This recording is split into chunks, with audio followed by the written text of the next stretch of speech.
Hi friends, welcome to Manasa recipes.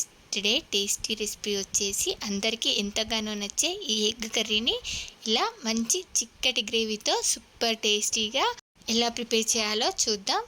దీన్ని rice, chapati దేనితో తీసుకున్నా కూడా సూపర్ టేస్టీగా ఉంటుంది. మరి మీకు కూడా దీన్ని చూస్తుంటేనే తినాలనిపిస్తుంది కదా. అయితే వీడియోని స్కిప్ చేయకుండా చివరి వరకు చూసి దీన్ని మీరు కూడా ట్రై చేసి ఎలా వచ్చిందో కామెంట్ బాక్స్లో నాతో షేర్ చేసుకోండి.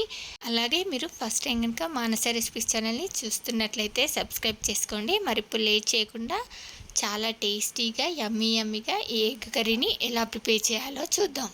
ఇప్పుడు ఇలా ఎగ్ కర్రీ చేసుకోవడానికి ఒక 2-3 టేబుల్ స్పూన్స్ ఆయిల్ తీసుకొని, ఆయిల్ వేడయిన తర్వాత చిన్న దాల్చిన చెక్క, 3 లవంగాలు, 2 ఇలాచీలని వేసి, అలాగే ఇలా సన్నగా కట్ చేసి పెట్టుకున్న ఒక 4 ఉల్లిపాయలని వేసుకొని వీటిని ఇలా బాగా ఫ్రై చేసుకోవాలి. వీటిని ఇలా ఫ్రై చేసుకునేటప్పుడు దీనిలోకి మీకు టేస్ట్కి సరిపడా సాల్ట్ని యాడ్ చేసుకోండి. నేను ఇక్కడ ఒక 2 స్పూన్స్ సాల్ట్ని యాడ్ చేసుకొని ఈ ఆనియన్స్ని ఇలా బాగా ఫ్రై చేసుకోవాలి.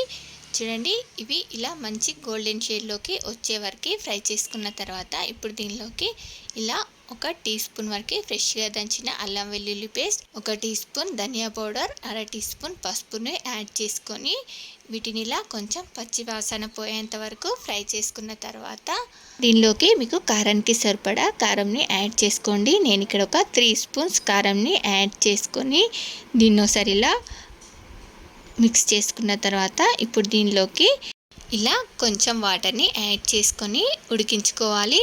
చూడండి, మనకు ఆనియన్స్ ఉడికేంత వరకు కొంచెం వాటర్ని, అంటే ఒక టీ గ్లాస్ వరకు వాటర్ని యాడ్ చేసుకొని ఈ ఆనియన్స్ని మెత్తగా ఉడికేంత వరకు ఉడికించుకోవాలి. ఇవి ఉడికేలోపు మనం మరో పక్కన ఇలా ఒక టేబుల్ స్పూన్ ఆయిల్ వేసుకొని కొంచెం పసుపు, ఒక 1/4 teaspoon salt, 1/4 teaspoon ధనియా పౌడర్ వేసుకొని వీటిని ఇలా మిక్స్ చేసుకొని ఇప్పుడు దీనిలోకి మనం ఉడికించి పెట్టుకున్న ఎగ్స్ని వేసుకొని ఈ ఎగ్స్ని ఇలా బాగా ఫ్రై చేసుకోవాలి.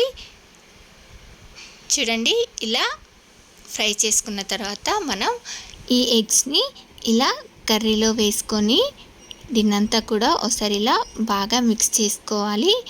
ఇప్పుడు దీనిలోకి ఇలా కట్ చేసి పెట్టుకున్న పచ్చిమిర్చి ముక్కల్ని యాడ్ చేసుకొని వీటిని ఇలా ఒక 3 to 4 మినిట్స్ వరకు కూడా ఇలా ఫ్రై చేసుకోవాలి.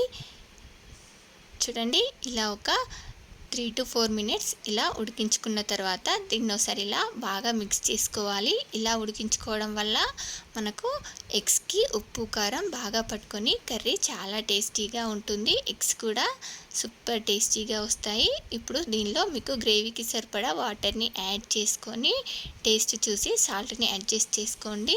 ఇక్కడ మరొక టీ గ్లాస్ వరకు వాటర్ని యాడ్ చేసుకొని ఒక 4-5 నిమిషాల పాటు ఉడికించుకుంటే చూడండి, కర్రీ మనకు ఇలా మంచి చిక్కటి గ్రేవీతో రెడీ అయిపోయింది. ఇప్పుడు దీనిలోకి ఇలా ఒక గుప్పెడంతా కొత్తిమీరాకు వేసుకొని జస్ట్ ఒక 2 నిమిషాల పాటు ఇలా ఉడికించి వేడివేడిగా సర్వ్ చేసేసుకోవడమే. చూడండి, కర్రీ మనకు ఎంత మంచి చిక్కటి గ్రేవీతో రెడీ అయిపోయిందో. ఇది రైస్, చపాతీ ఇలా దేనితో తీసుకున్నా కూడా సూపర్ టేస్టీగా ఉంటుంది. మరి మీలో ఈ ఎగ్ కర్రీ అంటే ఎంతమందికి ఇష్టమో, మీలో ఎవరెవరికి నచ్చిందో ఒక లైక్ చేసి కామెంట్ చేయండి. అలాగే మీకు ఈ రెసిపీ కనుక నచ్చినట్లయితే మా ఛానల్ని లైక్ చేయండి, షేర్ చేయండి. మరిన్ని టేస్టీ అండ్ హెల్దీ రెసిపీస్ కోసం మానస రెసిపీస్ ఛానల్ని సబ్స్క్రైబ్ చేసి దాని పక్కనే ఉన్న బెల్ సింబల్ని క్లిక్ చేయండి. Thank you for watching my video.